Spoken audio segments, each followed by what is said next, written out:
Hello കൂട്ടുകാരെ, ഈ പുഴയും കടന്നെന്ന സീരിയലിലെ ഇന്നത്തെ എപ്പിസോഡ് നോക്കാം. അങ്ങനെ നിലയം കൊണ്ട് കാവേരി സ്കൂളിലോട്ട് പോകാൻ വേണ്ടി പോവുകയാണ്. അങ്ങനെ പോകുന്ന വഴിക്ക് നില കാവേരിയോട് പറയണം, ചേച്ചി എനിക്ക് കരാട്ടെ പഠിക്കണം, പ്ലീസ് ചേച്ചി ഒന്നും അമ്മയെ പറഞ്ഞ് സമ്മതിപ്പിക്കുക എന്ന് പറഞ്ഞ് സോപ്പിടുകയാണ്. കൂട്ടത്തിൽ വേറൊരു കാര്യം കൂടി പറയും, ചേച്ചി അടുത്ത മാസം ഞങ്ങളുടെ സ്കൂളിൽ നിന്ന് തിരുവനന്തപുരത്തേക്ക് ടൂർ പോകുന്നുണ്ട്, അപ്പോൾ എന്നെ പറഞ്ഞേക്കോ ചേച്ചി, അമ്മയോട് പറഞ്ഞു കഴിഞ്ഞാൽ അമ്മ ഒന്നിനും സമ്മതിക്കില്ല, എന്തെങ്കിലും കാര്യം പറഞ്ഞാൽ അത് മുടക്കുമെന്ന്. അപ്പോൾ കാവേരി പറയും, തിരുവനന്തപുരത്ത് എന്താ കാണാനുള്ളതെന്ന്. അവിടെ സൂ ഉണ്ട്, മ്യൂസിയം ഉണ്ട്, അങ്ങനെ കുറേ കാര്യങ്ങളുണ്ട് ചേച്ചി, എനിക്ക് കാണാൻ നല്ല ആഗ്രഹമുണ്ട്. ചേച്ചി എങ്ങനെയെങ്കിലും പറഞ്ഞിട്ട് അമ്മയോട് പറഞ്ഞ് സമ്മതിപ്പിച്ച് തരുമോ എന്ന് ചോദിക്കണം. അപ്പോൾ കാവേരി പറയും, ഓക്കെ ഞാൻ ആലോചിക്കട്ടെ, പക്ഷെ നീ ഉഴപ്പാനൊന്നും പാടില്ല എന്ന് പറയുകയാണ്. അങ്ങനെ പറഞ്ഞ് ബസ് സ്റ്റോപ്പിൻ്റെ അവിടെ എത്താറായപ്പോൾ അവളെ ടീച്ചർ അവിടെ നിൽക്കുന്നത്. അപ്പോൾ ടീച്ചറെ കണ്ടോടുകൂടി ഓടിപ്പോയി നിലമോള് കെട്ടിപ്പിടിക്കും. അനീഷ മിസ്സേ എന്ന് പറഞ്ഞ് കെട്ടിപ്പിടിക്കുകയാണ്.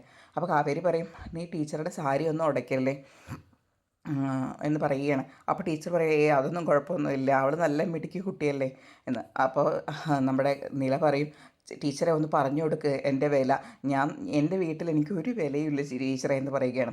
അപ്പോൾ കാവേരി പറയും, ടീച്ചറെ അവൾക്കിപ്പോൾ കരാട്ടെ പഠിക്കുന്നതിലും ടൂറിലൊക്കെയാണ് താല്പര്യമെന്ന്. അപ്പോൾ ടീച്ചർ പറയും, കരാട്ടെ പഠിക്കാൻ ഞാൻ തന്നെയാണ് പറഞ്ഞത്, കാരണം പെൺകുട്ടികളുടെ മേലെ എത്ര അധികം അതിക്രമങ്ങളല്ലേ ഇപ്പോൾ നടക്കുന്നത്, അപ്പോൾ അതുകൊണ്ട് ഞാൻ തന്നെയാണ് പറഞ്ഞത് എന്ന്. നിങ്ങൾ പേടിക്കൊന്നും വേണ്ട, അതുകൊണ്ട് ക്ലാസ് കുഴപ്പമൊന്നുമില്ല, ക്ലാസ്സിൽ ഫസ്റ്റ് പൊസിഷൻ അവൾ മാറുമൊന്നുമില്ല, നിങ്ങളത് പേടിക്കൊന്നും വേണ്ട, അതൊക്കെ ഞാൻ ശ്രദ്ധിച്ചോളാം എന്ന് പറയുകയാണ്. പിന്നെ ആ ടീച്ചർ പറയും, കാവേരി വേണമെങ്കിൽ പൊക്കോ, ഞാൻ നോക്കിക്കോളാം അവളേനേന്ന്, ഞാൻ ജീപ്പ് വന്ന് ഞാനും കോളം കൂടി പൊക്കോളാം എന്ന് പറയുകയാണ്. അപ്പോൾ കാവേരി പറയും, എന്നാൽ ശരി ടീച്ചറെ എന്ന് പറഞ്ഞ് ബാഗ് നീളടയിൽ കൊടുക്കുകയാണ്. അപ്പം നീള പറയും, ചേച്ചി എനിക്കൊരു കാര്യം പറയാനുണ്ടെന്ന് പറഞ്ഞ് കാവേരിയുടെ അടുത്തേക്ക് ഓടി ചെന്നിട്ട് കാവേരിയെ കെട്ടിപ്പിടിക്കണം. എന്നിട്ട് പറയാം, ചേച്ചി താങ്ക് യു, ചേച്ചി ഒന്നാമത്തെ കാര്യം എന്നെ കരാട്ടെ പഠിപ്പിക്കാൻ സമ്മതിക്കാമെന്ന് പറഞ്ഞതിന്, രണ്ടാമത്തെ കാര്യം എന്നെ തിരുവനന്തപുരത്തേക്ക് ടൂർ പോകാം അമ്മയോട് പറഞ്ഞാൽ എന്ന് സമ്മതിപ്പിച്ചതിന്, പിന്നെ അതിനൊക്കെ പുറമെ എൻ്റെ ചേച്ചി ആയതിന് എല്ലാം കൂടി ഒരു ഉമ്മ എന്ന് പറഞ്ഞ് കാവേരിക്ക് ഒരു ഉമ്മ കൊടുക്കുകയാണ് നിലക്കുട്ടി. അത് കഴിഞ്ഞതിന് ശേഷം അവൾ തിരിച്ച് ടീച്ചറുടെ അടുത്തേക്ക് തന്നെ വരികയാണ്. ഇതേ സമയം നമ്മുടെ വിശാലിൻ്റെ രണ്ട് ഫ്രണ്ട്സും കൂടിയിട്ട് റോട്ടിൽ നിന്നിട്ട് ഇങ്ങനെ സിഗരറ്റ് സ്മോക്ക് ചെയ്തുകൊണ്ടിരിക്കുമോ. അപ്പോൾ അവന്മാർ പറയും, എന്നാലും എൻ്റെ വിശാല, യമുനയുടെ ഇഷ്യൂ നമ്മളാകെ നാണം കെട്ടു, നമ്മുടെ കാസിനോവ ടീം മൊത്തം നാണം കെട്ടു, കോളേജ് മൊത്തം ഇതെല്ലാവരും അറിഞ്ഞിട്ടുണ്ട് എന്ന്. ഒരു നാണക്കേടായി, അതിൻ്റെ ക്ഷീണം നമുക്ക് തീർക്കണ്ടേടാ എന്നൊക്കെ പറഞ്ഞ് നിൽക്കുകയാണ്.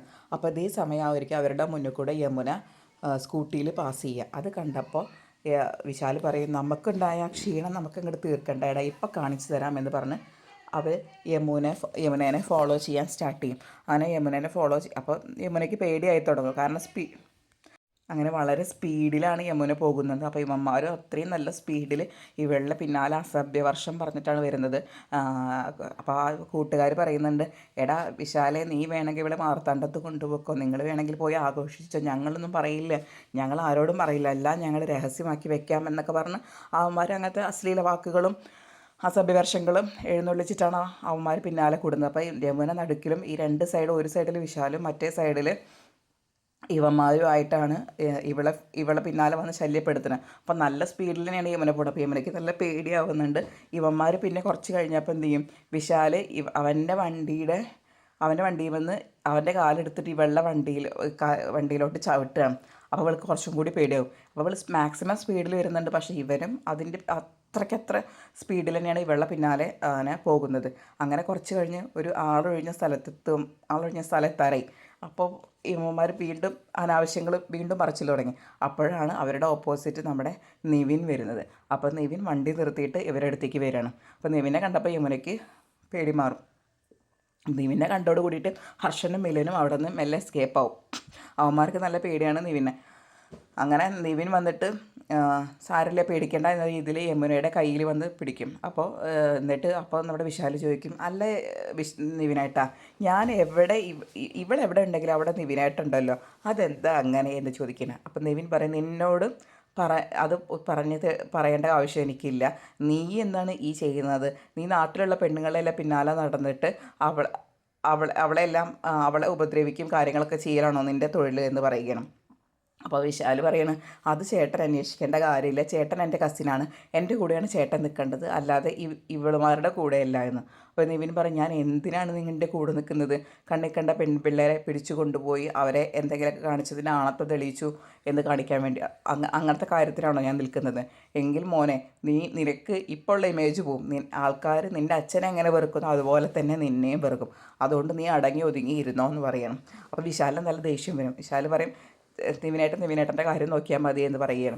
അപ്പോൾ നിവിൻ പറയും നിനക്ക് അന്ന് നിന്നെ അടി കിട്ടിയിട്ട് നിൻ്റെ പഞ്ചറായ ഭാഗങ്ങളൊക്കെ ഒന്ന് സെറ്റായി വന്നിട്ടല്ലേ ഉള്ളൂ, നിൻ്റെ അച്ഛൻ കഷ്ടപ്പെട്ടിട്ടൊന്ന് സെറ്റാക്കി വന്നിട്ടല്ലേ ഉള്ളൂ, അപ്പോൾ അതുകൊണ്ട് എൻ്റെ മോൻ കോളേജിൽ പോകാൻ നോക്കൂ എന്ന് പറഞ്ഞ് നിവിൻ അവനെ ഭീഷണിപ്പെടുത്തണം. അപ്പോൾ അവനാകെ ദേഷ്യം പിടിച്ചിട്ട് അവൻ പോവുകയാണ്.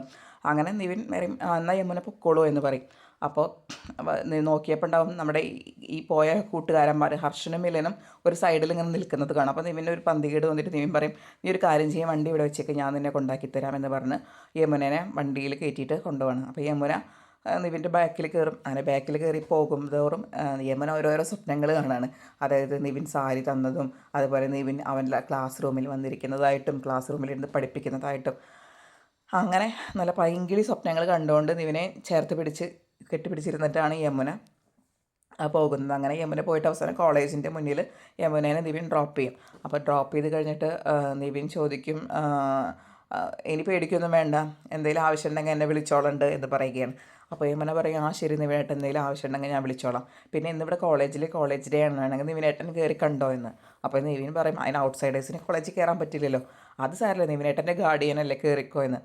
പിന്നെ ഇന്ന് കോളേജ് ഡേ ആയതുകൊണ്ട് ഒരു പരിപാടി ഉണ്ട്, എൻ്റെ ഒരു കവിത പാരായണം ഉണ്ട്, കൃഷ്ണ നീ എന്നെ അറിയില്ല എന്നുള്ള കവിതയാണ് ചൊല്ലുന്നത് എന്ന്.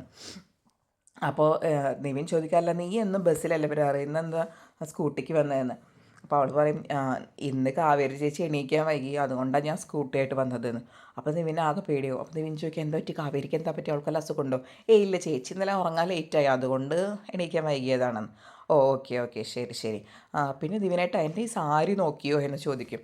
അപ്പോൾ നിവിൻ പറയും ഞാൻ നിന്നെ കണ്ടപ്പോൾ തന്നെ ആദ്യം അതാണ് നോക്കിയത്, കാരണം നിവിൻ എന്താ ഉദ്ദേശിക്കണം, നിവിൻ ഈ സാരി കാവേരിക്കാണ് കൊടുത്തിട്ടുള്ളത്, അപ്പോൾ കാവേരി അത് ഉടുക്കാതെ യമുനയ്ക്ക് ഉടുക്കാൻ കൊടുത്തല്ലോ എന്നാണ് നിവിൻ്റെ വിഷമം. അപ്പോൾ നിവിൻ പറയും ഞാൻ നോക്കി, നിന്നെ കണ്ടപ്പോൾ തന്നെ ഞാൻ ആദ്യം അതാണ് നോക്കിയത്, ഒരാൾ അയാളെ ഹൃദയം കൈമാറുമ്പോൾ അത് ആ സ്നേഹത്തോടു കൂടി തന്നെയാണ് വാങ്ങുന്ന ആളും വാങ്ങിക്കേണ്ടത്, പക്ഷേ ഇതിപ്പോൾ ചെയ്തത് തീരെ ശരിയായില്ല എന്ന് പറയണം. അപ്പോൾ യമുനയ്ക്കൊന്നും മനസ്സിലാവില്ല.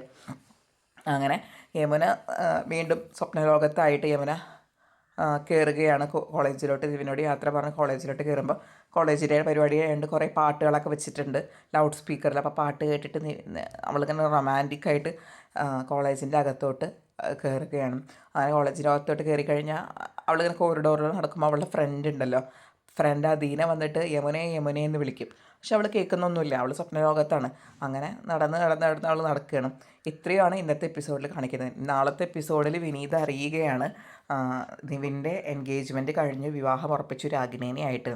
അപ്പം വിനീത അവനെ ചീത്ത പറയും, തല്ലൊക്കെ ചെയ്യണം. എന്നിട്ട് പറയും ഇനി മേലെ നീ നിൻ്റെ ദിവ്യപ്രേമം പറഞ്ഞ് കാവേരിയുടെ പിന്നാലെ നടക്കരുത്, നീ കൂടുതൽ പ്രശ്നങ്ങൾ വഷളാക്കരുത്, ഇനി നീ കൂടുതൽ പ്രശ്നങ്ങൾ വഷളാക്കി കഴിഞ്ഞാൽ നിന്നെയായിട്ടുള്ള ബന്ധം തന്നെ ഞാൻ അവസാനിപ്പിക്കും എന്ന് പറഞ്ഞ് വിനീത് നിവിനെ ആട്ടി പുറത്താക്കുന്നതാണ് കാണിക്കുക. ഇത്രയാണ് നാളത്തെ എപ്പിസോഡ്. കൂടുതൽ നേരത്തെ ഈ പുഴയും കടന്ന സീരിയലിൻ്റെ വിശേഷങ്ങൾ അറിയാൻ ആദ്യം നിങ്ങൾ ഈ ചാനൽ സബ്സ്ക്രൈബ് ചെയ്യുക, വീഡിയോ ഇഷ്ടപ്പെട്ട ലൈക്കും ചെയ്യുക.